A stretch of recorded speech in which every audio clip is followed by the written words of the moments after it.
Saya jangan kami lanjutkan kembali. Saya mau ke Mas Adi Irawan. Kalau saya agak-agak prihatin saja begitu melihat PNS muda.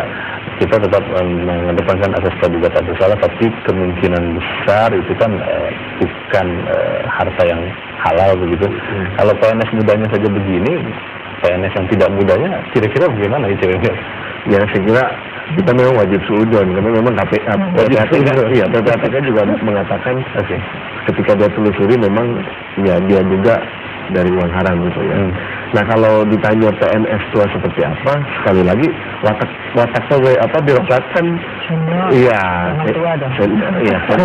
dan junior dia akan taat pada atasan gitu ya, dan dia akan mengabdi pada atasan gitu ya. Dan artinya artinya saya kira potensi juga bisa terjadi pada PNS yang senior ini gitu kan, karena mereka umumnya yang memegang anggaran. Jadi kemungkinan besar ada rente begitu ya di sini? Bisa kemungkinannya banyak, bisa saja memang yang seniornya dulu ya dia juga melakukan hal yang sama gitu, dia sekarang tinggal terima bersihnya saja, bisa seperti itu. Jadi yang akan banyak bekerja ini PNS. Dan PPATK juga punya data ini dan seharusnya data rekening dari PNS yang tidak muda ini. Mungkin ya, dan saya kira kalaupun punya pasti jumlahnya akan yang lebih banyak gitu. PNS senior yang senior ini. Rekening sebetulnya. Dalam hal seperti ini harus rekening, ini adalah tugasnya penyidik sekarang. Jadi bagaimana PNS junior tadi kok sampai bisa melakukan ini? Ini pasti kan atasannya tahu dong. Gitu. Kalau tahu mestinya penyidik-penyidik ini menggunakan satu sistem yang ada dalam hukum pidana, satu teori yang ada dalam hukum pidana harus telusuri. Di sana tuh dalam hukum pidana itu sangat jelas yang namanya korupsi berjamaah itu tadi ya, namanya penyertaan di elemen itu. Apakah ini hanya pelaku yang di bawah ya, pelaku yang langsung ya, yang di atasnya siapa? Itu sudah jelas. Apakah nanti intelektual aktornya, ataukah mereka turut serta, ataukah mereka membantu, atau mereka membiarkan? Dan ini semua sebetulnya nanti harusnya juga kan kita share of kriminal ini kan. Jadi mereka semua ini harus dipertanggungjawabkan juga. Dan hukum pidana sudah mengatakan bahkan meskipun yang melakukan ini yang muda-muda, tapi yang senior tadi mengetahui dan apalagi meridoi ya, itu sama kok pidananya. Hukumannya. Walaupun tidak terbukti ada aliran ke mereka begitu. Tidak harus kan, kalau aliran itu kan pendidikan uangnya. Tetapi kan ini korupsinya ini kan ada dua kejahatannya. Ini akan kena pidana atau hanya sanksi administrasi karena tidak mengawasi bawahan? Harusnya pidana. Harusnya ini kan saya pikir saya dari orang pidana, kita berbicara pidananya dulu ya. Saya pidana, masa administrasi biarlah orang administrasi, hukum administrasi yang berbicara. Setelah seseorang PNS jelas-jelas melakukan korupsi atau terlibat korupsi, bagaimana aturannya, apakah mau ada sanksi administrasi sampai dipecat atau apa tuh silakan saja ya, tetapi bahwa penegakan hukum pidana itu menurut saya tidak peduli dengan hukum yang lain, tetapi ini jalan terus dulu. Jadi kalau Mas Adi, saya kira mudah saja untuk melihat siapa saja yang terlibat. Ini kan proyek gitu kan, dan jelas siapa yang menjadi pelaksana, penanggung jawab, termasuk pengawasnya kan, termasuk pengawasnya bagaimana? Tinggal telusuri saja di situ.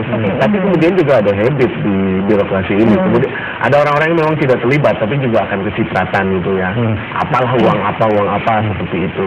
Dan saya kira memang ya ini secara umum saya bisa katakan ini habitnya di birokrasi yang belum bisa diberesi oleh pemerintah. Mas Adi, sejauh mana Anda melihat bahwa PPATK bisa memberikan data yang memang kuat untuk menyeret orang-orang yang diduga terindikasi korupsi? Kalau dari pernyataan PPATK katanya dari 1.810 dia sudah punya data yang sangat lengkap, bahkan pengakuan dari wakil PPATK kan mereka pantau dari sejak tahun 2008. Jadi pada KPK sudah mestinya sudah matang ya. Sudah diserahkan. Ya, mestinya sudah matang. Gini, setelah itu hasil analisis sudah matang dari PPATK itu harusnya diserahkan dulu kepada penyidik ya. Kemudian kalau untuk kontrol, penyidik sudah melakukan pengamanan termasuk orangnya supaya tidak kabur, uangnya tidak hilang itu. Barulah kalau mau statement untuk menjaga kan bahwa kami pernah mengirim sekian sudah ditangani KPK dan sudah jadikan tersangka atau tangani kepolisian dan sebagainya.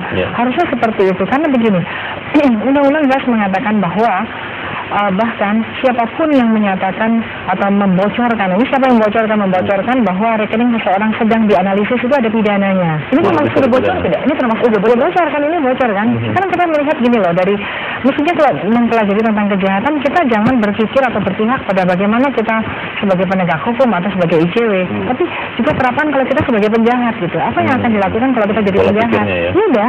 Jadi jadi penjahat dengan adanya diumumkan, apalagi Metro mengatakan seperti ini, apalagi ICW mengatakan ini, mereka yang 1.800 dikurangi 10 tadi ya, jadi 1.790 orang itu pasti sudah siap-siap mengamankan. Ini kan berbahaya.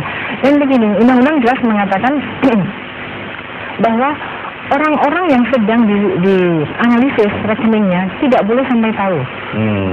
Kalau begitu Bu Yanti, apa yang harus segera dilakukan penyidik? Mungkin dalam hal ini kita katakan KPK lah, karena yang paling sering berhubungan kan mereka. Ya, apa yang harus segera dilakukan?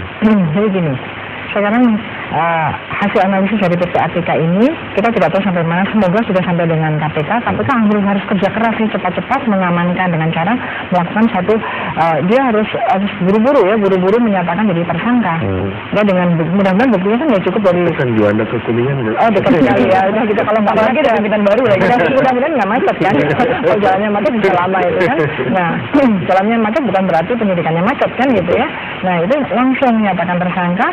Kemudian nanti kalau masuk ini kan bisa, di sana ada banyak hal. Bisa ada penundaan transaksi sementara, bisa pemblokiran yang nanti berakibat pada penyitaan, dan kemudian nanti kalau memang terbukti perampasan, itu yang kita harus amankan kan. Mereka selalu mengatakan ingin memiskinkan kembali gitu kan ya. Nah, itu harus itu. Jadi kalau diumumkan begini, paling-paling yang kita dapatkan nanti memidana 10 orang ini aja, uangnya nggak ada. Nah, ini kan yang terakhir dari ICW. Ya, saya kira soal penyelesaian kasusnya jangan hanya berhenti di yang muda ini saja. Karena sekali lagi keyakinan kami yang kecipratan juga kena. Bukan cuma yang kecipratan, tapi juga banyak aktor-aktor intelektual yang lain. Itu yang pertama. Yang kedua, ini kan memperlihatkan ada masalah dalam reformasi birokrasi kita, terutama dalam rekrutmen gitu ya. Rekrutmen kita polanya masih KKN gitu ya. Jadi tidak orang yang punya kapabilitas untuk duduk di tempat itu.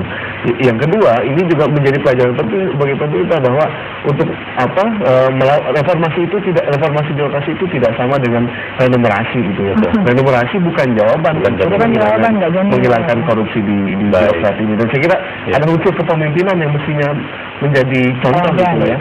Saya kira yang muda ini pasti yang menyontoh yang tua, yang senior korup, yang bawahnya juga pasti ada generasi muda tidak meniru PNS muda ini ya. Pak Dirawan, Mas Dirawan, terima kasih. Bu Yanti Ganasi, terima kasih. Selamat pagi. Dan menurut saya itu dia, kami tutup dulu perjumpaan 2,5 jam dalam Metro Pagi hari ini. Saya Cheryl Tansil, saya Lunata Musir, dan juga tadi ada Feni Malik dan Elvita Khairani. Dan sebagai penutup Metro Pagi, kami sajikan berita MK berikut ini.